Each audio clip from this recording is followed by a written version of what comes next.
Totuși Mie face mi-ar aici plăcea să reclamă. vin la casa voastră veche să o cercetez. Bă, comori, mă, adevărate comori.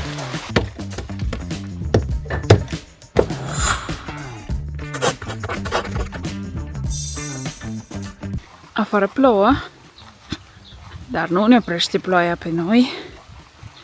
Haide, Diana, să vezi ce am găsit. Ce-ai găsit? Îți plac lucrurile astea. Am găsit o invitație de nuntă. O, Doamne, La serios? nuntă, pentru data de 20 mai 1989. Wow! Asta e una, dar am găsit și una din 75. Wow! Ia uitați cum arătau invitațiile de nuntă. În anul, oamenii aceștia s-au căsătorit în 1979. Ce frumos! Viorel și Veronica. Veronica, ori vecina noastră Veronica. Nu știu. Ce frumos! Da, erau puse aici în sobă. Erau puse pentru foc și ele n-au luat foc. Ia uitați să vă mai arăt ceva. Erau puse pentru foc. Da, ia uitați aici. Asta e un Camera. carnet de abonat televiziune. Televiziune? Cât de tare, ia uitați cum Dar are nu știu el. dacă erau puse pe timbre. foc, poate erau pur și simplu ascunse. Wow, Da, și mai sunt timbre. lucruri. Stați așa că vă mai arăt. Asta Radio e și televiziune. Radio și televiziune. Wow, cât de interesant. 1977, 1965. Asta e un pliant. Avem aici un câine care tot vine și ne răstoarnă gunoiul.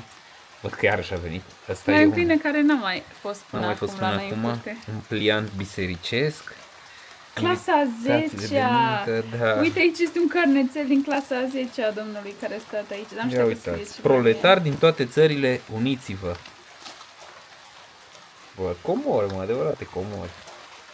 Cât de fain. Cât de tare. 1974. Și invitația aia unde este? Aia. Statutul Partidului Comunist Român.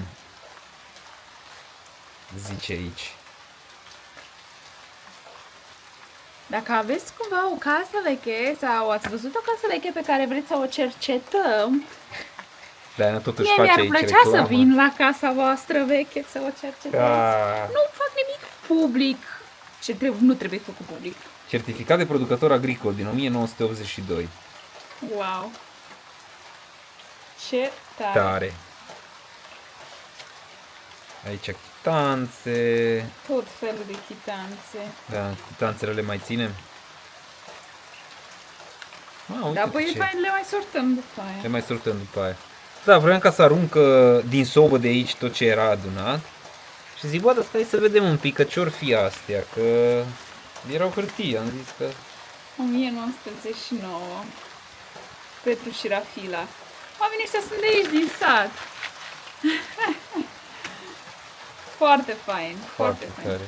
Chiar mă bucur că ai găsit lucrurile astea. Sunt valoroase, amintire. Asta nu știu ce, asta e ceva cu... Îmi plac invitațiile astea la nuntă. Asta nu ne trebuie, așa e ceva... Dacă vreodată facem nuntă Orarul și noi să clasei avem de invitații. electricien din 79. Cum să ne trebuiască? Ține! Au, ele chiar sunt băgate în foc. Da, ele erau băgate în foc, doar că n-au luat foc. Uite ceva chitanțe, nu ne mai trebuie. Foarte fain. Aici este 1975. Ce este? Ce frumos scria omul ăsta. Da. Foarte frumos. Ăsta este proletar, Statutul Uniunii Tineretului Comunist din Wow, Republica te arată la Socialistă cameră. Română. Punem deoparte. Aici avem o... Scrisul lui Tanță. seamănă cu scrisul lui maică mea, cred că are legătură cu modul în care ai studiat la școală, că ei făceau caligrafie foarte mult. Carnet de asigurare, Ministerul Muncii și Protecției Sociale, Direcția de Muncă și Protecție Socială. Uite un cec! Wow, eu n-am Un văzut cec, dar niciodată n-am un văzut un cec, eu am mai apucat să le văd. Libret de economii pe termen. Carnet de asigurare, asta era asigurare de sănătate, mă gândesc. Și Și ce se făcea cu cecul? Cum se Carte făcea? de alegător. Aia pare mai recent așa. Mai recentă și nu prea. Și aici ce cu datele astea? Restituiri lei de puneri. Păi da, că tu aveai aici un carnet și ei îți treceau un carnetul ăsta când depuneai bani, când restituirea era când ei îți dădeau bani înapoi. Depunerea când tu depuneai bani. Interesant.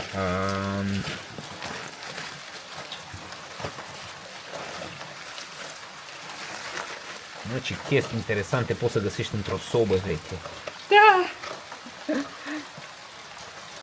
Pe lista de to-do de astăzi avem cuptorul ăsta. Trebuie dărâmat pentru că e foarte degradat.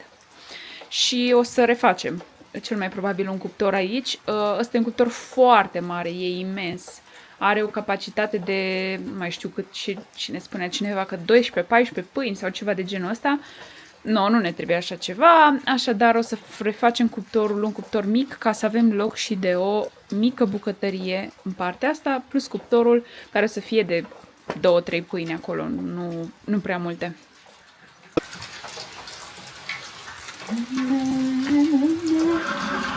Am fost la Muzeul Satului în Reghin și am văzut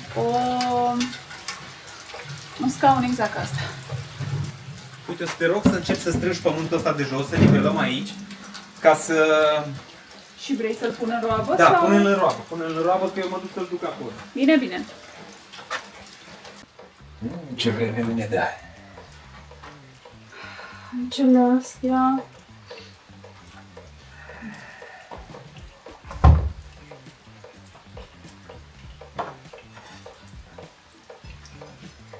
Fierile astea oare să nu le aruncăm? Ar putea să fie bune? Ce, când reface soba sau ceva? Păi mă gândesc.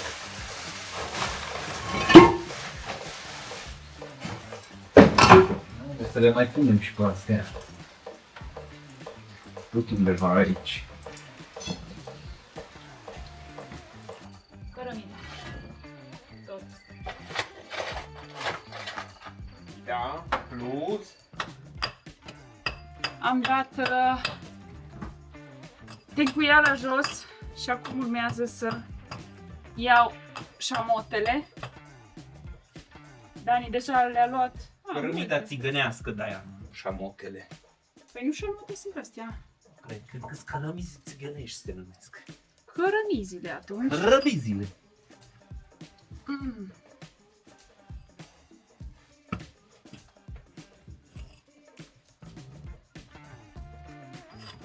Ei, câte pâini au văzut cărămizile astea. Da, aș vrea să am o filmare de pe vremea când vedeau pâini.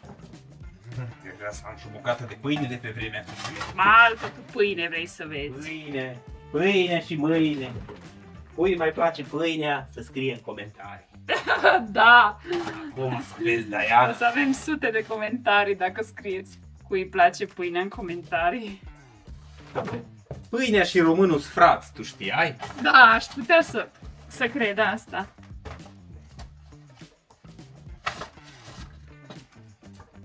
Scuze că m-am băgat.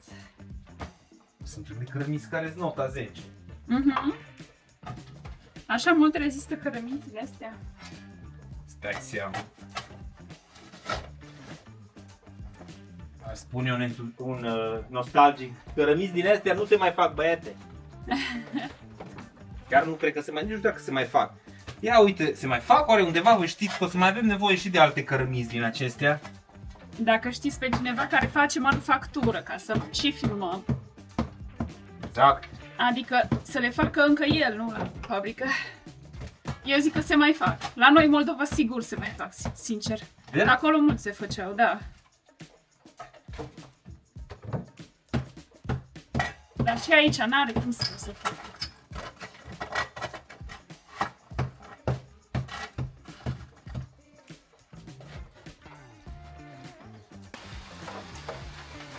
Hai să vă mai arătăm ce am mai găsit, că și în sobă găsești ceva. E o istorie întreagă în fiecare loc. Ia uitați, asta e fierul care era bază pentru țigle, pentru cărămizile de sus, practic. Da, deci Uitați ce era soba. formă. Da, era soba. Și mai e aici unul. Oare la fel? Da, uite. Wow, cât de tare, astea le vom păstra și le vom reintegra în noul nostru cuptor. Aia ar fi chiar tare. Păi clar că așa face. Și putem chiar să le punem la vedere. Păi la vedere nu poți, că tot cărămizi trebuie să pui peste ele. Înțeles. Wow.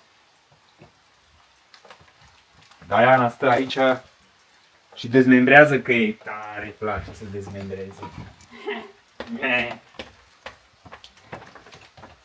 I-am zis lui Dani că poate facem cu cărămidă pătrată. Adică să tăiem cărămida. Și am zis lui Diana că poate așa nu o să mai terminăm niciodată.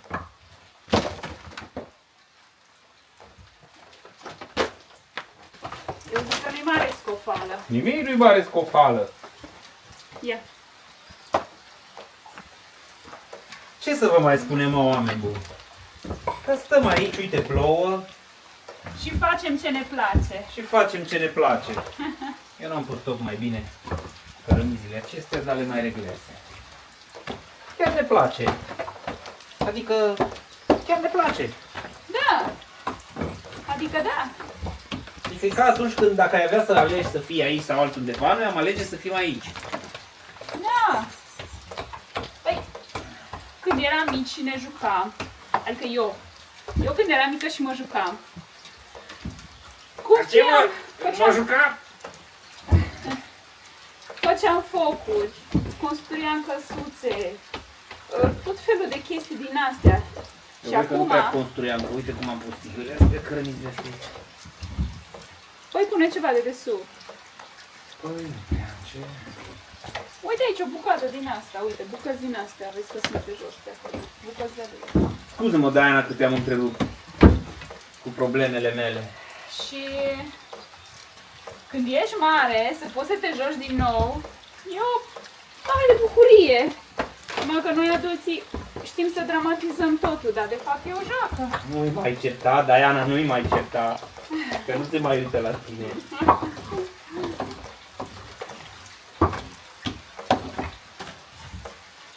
Poate găsim bani în soba asta. Păi tot la bani îți stă capul. Monezi din alea de aur. Tot la galbeni îți stă capul. Cine își punea galbenii în cuptor, dar? Cine avea nevoie să fie puse bine.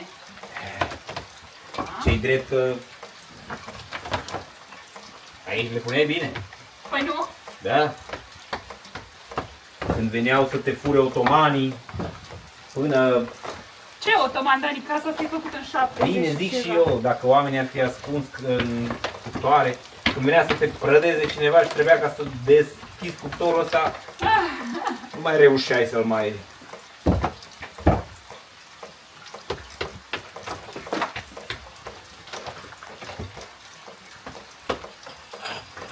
O bucată cărămidă. Au ieșit destul de întregi, așa? Da, de aici, da. Ai spus, oameni, ce am vrea, ce ne gândim să facem cu ele? Nu știu dacă le-am spus, adică le-am spus din ce o să facem, dar nu știu dacă le-am spus că din astea. Ori un alt cuptor. Eu vorbesc cu spatele la cameră. Da, am văzut. Mă scuzați. Ne-am gândit să facem cu cărămizile astea, să le punem pe jos, să facem podea. Acolo în cameră, bineînțeles, după ce punem plasă, chestii, nu știu ce, Nu, asta să fie podeaua finală. da. Nu mai idei năstrușnici avem. Da, numai idei din astea de refolosit.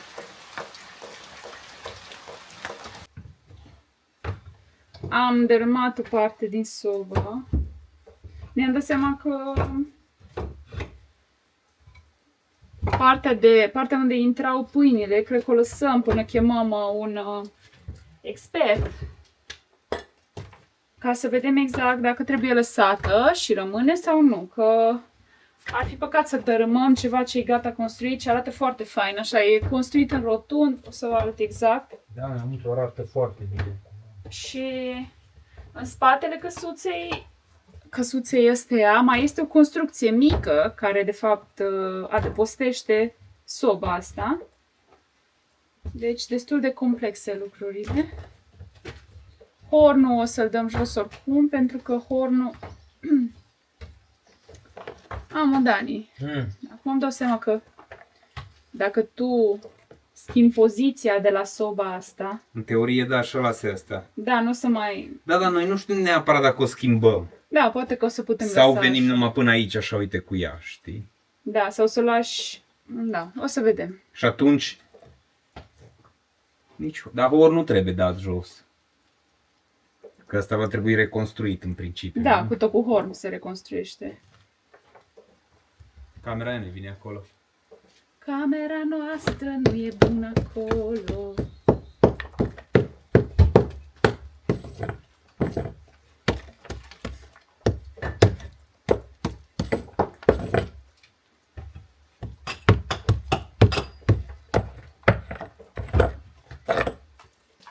Când eram copii, mâncam zamă de șalate, păpăraie, cu brânză, toate le mâncai deodată. Și cu mămăligă, bineînțeles. Ia ziceți la voi cum erau treburile. Mi se pare foarte ciudată combinația asta, ce zice el acolo.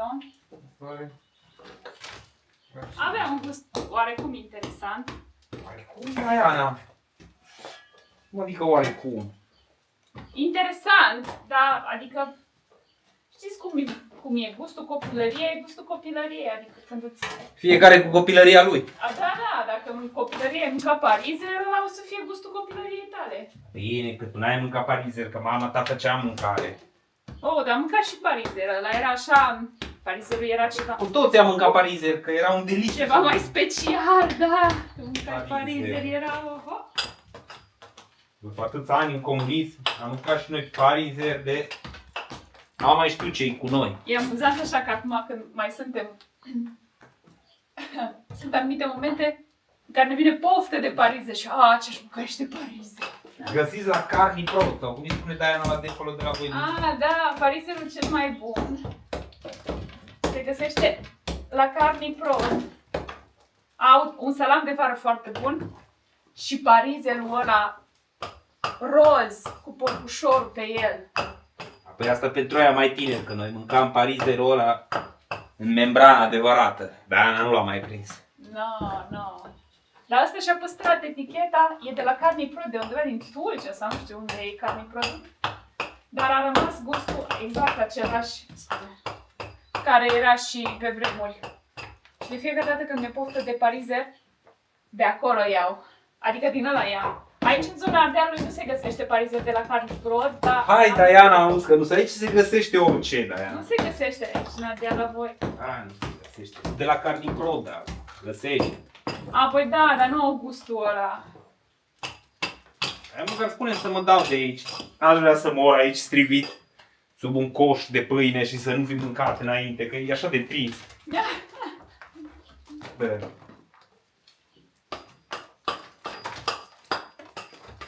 Îmi dați seama ce pâine am fi avut noi dacă cuptorul acesta ar mai fi. Păi bine, eu cred că mai funcționa așa dacă te chinuie. A funcționat și a fumat prin toți rărunchii. Da. Bine, Făceai pâine. uite, hornul ăsta chiar era bun, să știi. Pâine și carne afumată. Carnea fiind tu. L-ai prins? Amuzant. Da, nu? Am glume bune.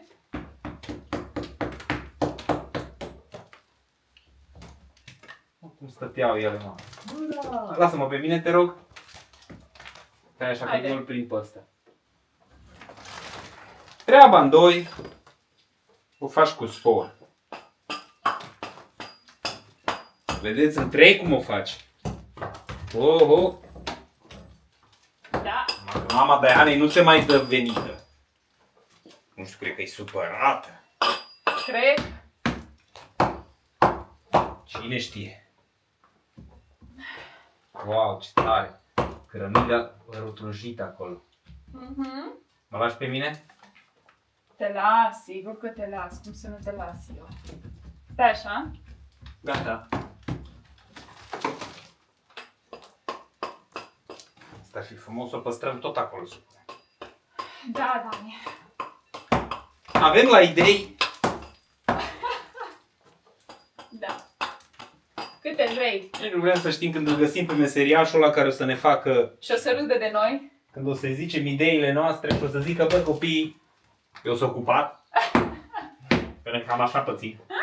Când mai chemăm câte unul și spune ce vrem, știi să fac, dar Sunt ocupat. Și haideți la anul, pe viață ocupat. Da.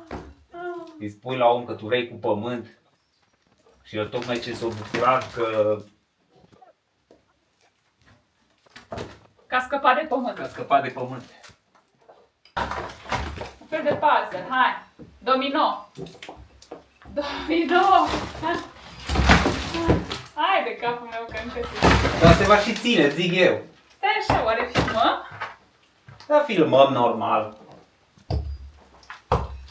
Uite aici, asta e tare.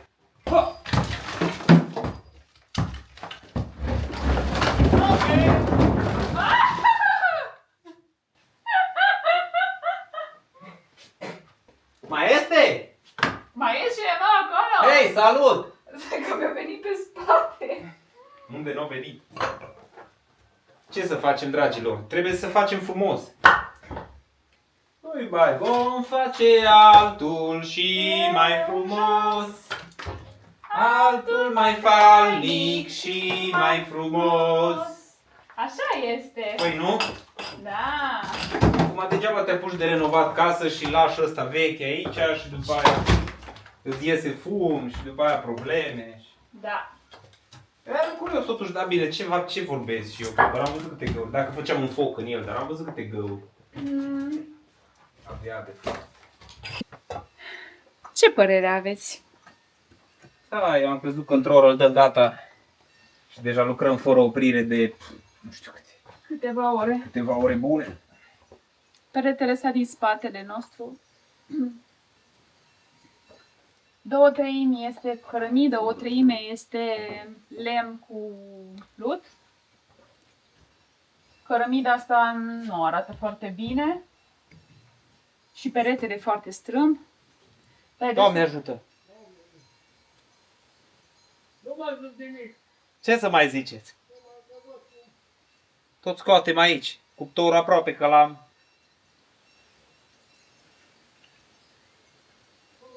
Mulțumim! Doamne ajută! Dar peretele ăsta e deasupra cuptorului. Mă scuzați! Nu e nimic. Și momentan păstrăm gaura de la cuptor. Nu arată ea nici ea foarte bine. Diana, dar ți-ai pierdut din vlag, ești obosit, așa-i? Da, Dar ce zici, nu mergem și noi să mâncăm ceva? ar trebui. Ne culcăm că mâine... Avem ciorbă de salate acum că au trecut urzicile.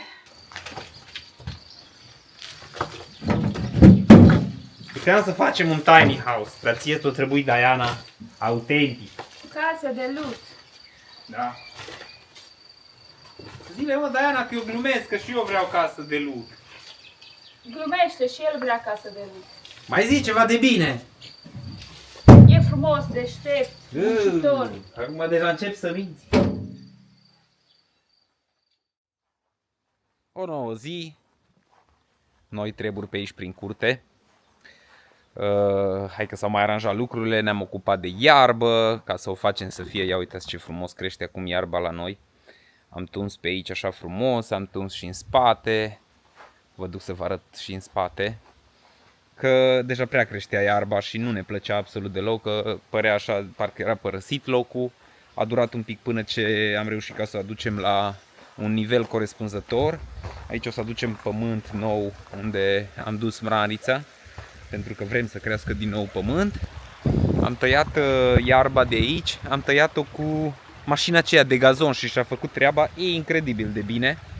Chiar s-a descurcat excelent. Urmează să vină ploaia zilele acestea probabil și o să ne crească iarbă frumos aici peste tot, pentru că aici lângă râu aveam o mulțime de urzică și de alte lucruri. Dar acum o să fie bine. Din fânul acesta, nu știu, ori o să umplem groapa asta cu fân, cu o parte din fânul acesta, cu o parte facem compost. Oricum nu ducem lipsă de compost. Avem cât vrem, pentru că aici era foarte mult aici de unde l-am dus. Diana mai rămâne puțin înăuntru ca să lucreze, deși deja e ora 3. Sunt zile în care avem destul de mult de lucru pe calculator și atunci trebuie ca să ne facem treaba și atunci destul de târziu ajungem să lucrăm. Acestea sunt cărămizile pe care le-am recuperat din cuptor. Deja stăm foarte bine cu cuptorul. După cum vă spuneam, nu puteam să lăsăm cuptorul acesta pentru că era mult prea mare pentru noi, era în mijlocul camerei și am spus că nu are sens să ne chinuim ca să-l păstrăm. În plus de asta, chiar dacă era frumos aici să fie cuptor, probabil că o să fie în continuare aici cuptorul sau o să-l mutăm undeva, o să-l punem de sine stătător. Încă nu știm asta, trebuie un pic să ținem cont și de nevoile pe care o să le avem noi, adică nu o să facem pâine în fiecare zi mai mult ca sigur. Și ocupa extrem de mult, era un cuptor de 12-13 pâini și nu era practic să-l ținem aici. Vedem exact cum o să evolueze lucrurile. Între timp încerc să mai strâng de pe aici pentru că am de strâns cărămidă, am de recuperat cărămidă. O să vină și Diana și continuăm munca. Acum am ajuns la etapa la care am ajuns la baza, la fundația cuptorului și mi-am dat seama că eu o să iau pietrele astea jos, dar nu o să mai știu după aceea care unde s-au potrivit, așa că o să le însemnez, pe noroc am niște vopsea din aceasta fluorescentă, o să le însemnez, o să fac o fotografie ca să știu exact fiecare bolovan unde ar veni, că aspectul ăsta e unul important să se potrivească, pentru că se potriveau foarte bine. Probabil că o să reconstruim tot cuptorul pe o bază de piatră sau probabil că o să folosim piatra la altceva, dar important e să știm care bucată de unde am luat-o.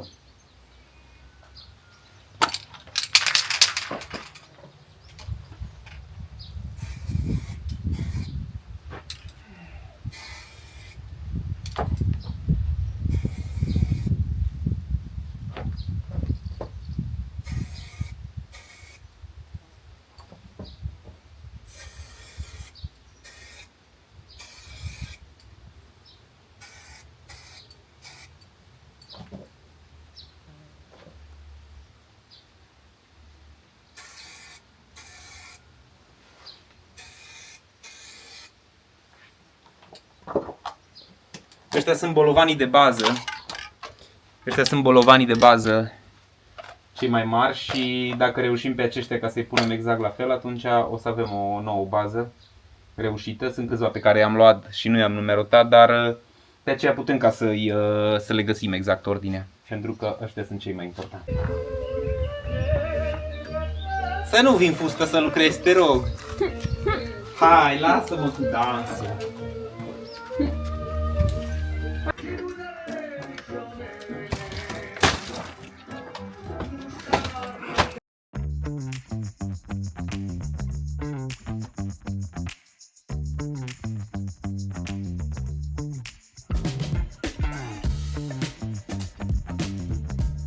Avem aici o dilemă, ne tot întrebăm cum să facem, cum să nu facem. Spune-le, Diana, la oameni ce vrem să facem și ce nu vrem să facem. Am vrea să facem un geam. Nu. Da? Un geam sau un perete de sticlă, nu știm ce să facem aici, bine, să fie tot... Asta. Cert este că aici ne gândim noi încă... Deci, aici o să vină o sobă, adică așa ne gândim. Încă n-am vorbit cu domnul care se ocupă de așa ceva. Dacă se ocupă, avem pe cineva aici în comună, care să încălzească camera asta și camera cealaltă. Aici ne gândim să vină un blat frumos de bucătărie și un geam care să dea înspre exterior. Dani se gândea că ar fi fain să fie un geam foarte mare. În același timp, geamurile mari nu sunt tradiționale. În același timp, ar fi fain să avem o plită la sobă. Bine, Diana, cum să avem o plită la sobă? Păi da, nu o să mai faci mâncare la plită niciodată. Păi ba, o să faci. Unde? Afară, vara. Afară și unde e plita ta? Pe unde să ne facem noi un loc pentru așa ceva? A, să ai și un cuptor și o plită. Păi da, acolo unde ne facem cuptor. Da, eu așa m-am gândit că ar fi fain plită. În același timp, dacă aici ai sobă, poți să ai plită sub ea. Deci aia ar fi o soluție. Multe întrebări. Multe întrebări, puține răspunsuri. Chiar mi se pare așa că ne afundăm decât să... Apoi e normal acum la început să ne afundăm. Da. Uite acolo văd că o cursă apa pe colțul ăla. Da, aici așa pare.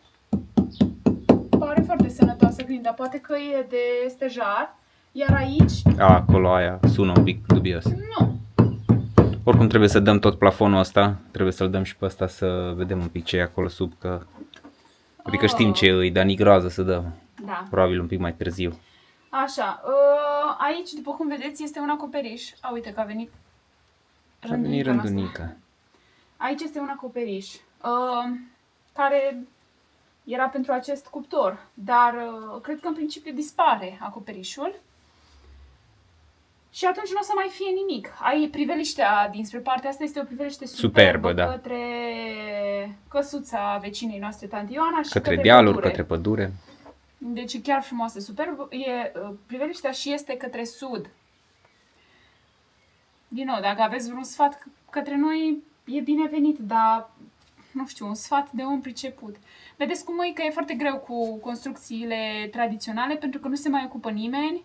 Cei care sunt de la muzeu, de exemplu, ei știu să facă doar tradițional, iar cei care știu să facă modern știu să facă doar modern. Și atunci e complicat. Nu, ne trebuie tradițional, funcțional. Tradițional, funcțional, da. Hai să mai împingem roaba ca pe ne vin idei. Dani, tocmai ai luat o decizie. Cuptorul se va strămuta.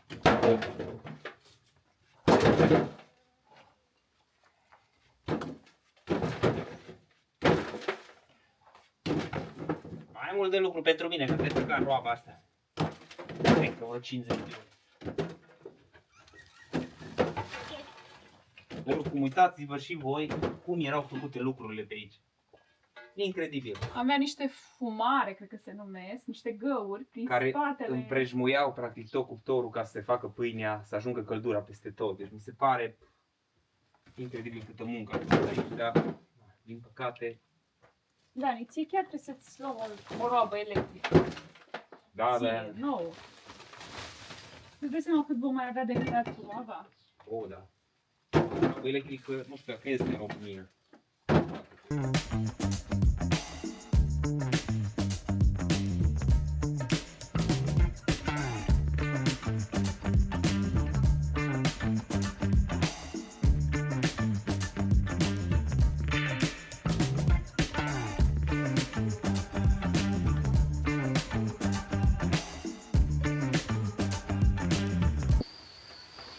Cam așa arată progresul. Acolo e un malder mare de pământ și cărămidă și mi-am dat seama că se poate lua cu un buldo sau ceva din spate de acolo. Așadar nu vom continua să ducem cu roaba, că ar fi absurd să facem asta. Și trebuie doar să dăm acoperișul jos, astfel încât dacă vine cu o mașină să poată să ridice, pentru că în momentul ăsta e acoperișul pe malderul ăsta mare. Și țiglele de aia. Și țiglele. Păi acoperișul cu toate. Mai, că ai deschide, ai lăsat aici așa cum e deschis, așa, ba. Ai face acolo terasa și aici n-ai face, dar n-ar fi simetric, știi? Asta este stadiul în care am ajuns astăzi. Am avansat, e foarte mult de lucru, adică e enorm de mult. Construcția aceasta, deși părea că e doar un cuptor, de fapt era un cuptor cu o fundație. Am dus nici nu știu câte zeci de roabe. Hai să o întrebăm și pe Diana cum i s-a părut ziua de astăzi. Diana, ești supărată astăzi. Cum a fost astăzi? Astăzi a fost greu. Da. Da, azi a fost greu, că n-am avut chef și de asta, dar asta vorbeam cu Dani, că înveți toleranța la frustrare. Că spunea un psiholog că copiii din ziua de astăzi, prin parentingul ăsta foarte... permisiv. Da, doar tu ești extraordinar, tu ești cel mai bun, tu nu greșești, tu. Practic îl înveți pe copil să nu mai aibă toleranță la frustrare și când ajungi în societatea în care te frustrezi atât de mult, sau în viață de fapt, unde te frustrezi atât de mult, el nu știe ce e toleranță la frustrare. Nici eu nu știu. Adică n-am învățat toleranță la frustrare. Știți, copiii, de exemplu, Dani a făcut vioară când era copil și atunci el a învățat de mic copil ce înseamnă să tolerezi frustrarea.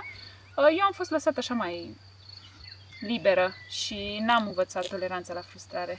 Am învățat-o când am devenit adult și mi-a prins foarte bine. Cum ai cunoscut pe mine? Da.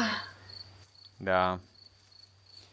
Una peste alta, important este că avem o poartă a trolilor minunată, cu multă viță de vie. Pe lângă tot ce am făcut acolo, ca să înțelegeți de ce povestea cu toleranța la frustrare, a trebuit ca să mutăm. Noi am avut aici niște țigle pe care le-am adus de la cineva. Am avut niște țigle pe care le-am pus, le-am sprijinit aici. Uite, acum văd că s-a și umezit acolo peretele, deci oricum nu era un loc bun unde să stea. Pentru că noi trebuie să dărâmăm toată partea asta și a trebuit să mutăm toate țiglele, să le punem altundeva. N-am avut chef să le aranjăm frumos, într-adevăr. Încă nu știm exact unde o să le folosim, dar probabil că o să ne folosească. Una peste alta, o nouă zi, o nouă provocare. Ca fiecare zi în care faci ceva nou, a fost ușor astăzi, dar mâine o să fie mai ușor. Uite că a căzut și roaba.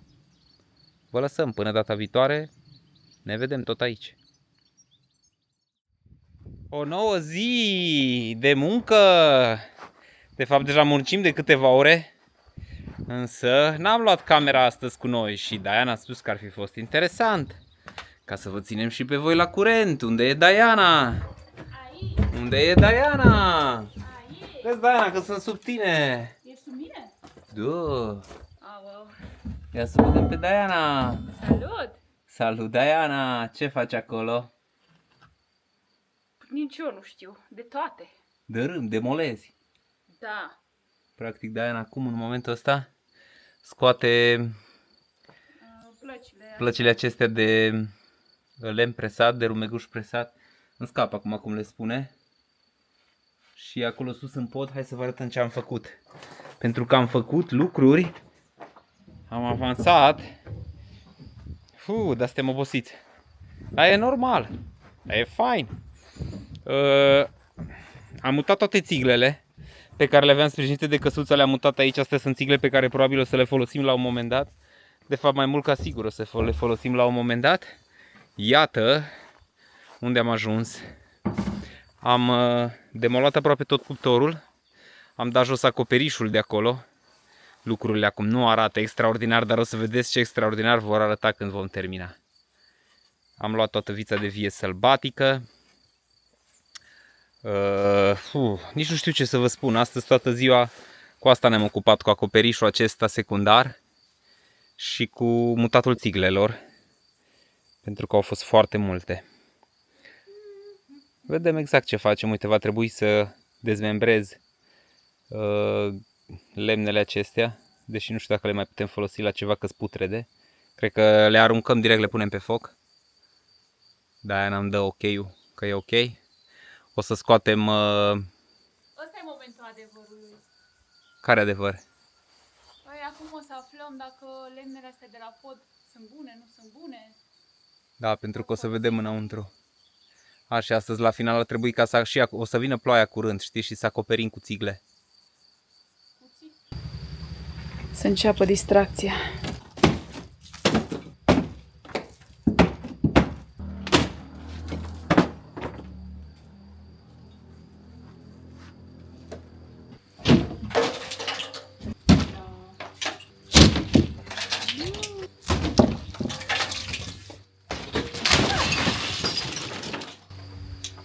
Erika. Am terminat cu tavanul, să știți. Cu asta. Final de zi. Avem multe cărămizi. O gaură mare în perete care dă înspre pădure și arată extraordinar de aici. Cam așa. Am luat tot ce înseamnă de pe acoperiș, tot ce era placă, urmează să-l și ștergem, să-l curățăm, dar gata, ne oprim, trebuie să vină și rândunica acasă la ea, că deocamdată nu e aici, și i-am dat și de mâncare la cățel și gata. Gata pe ziua de astăzi, că am făcut multe.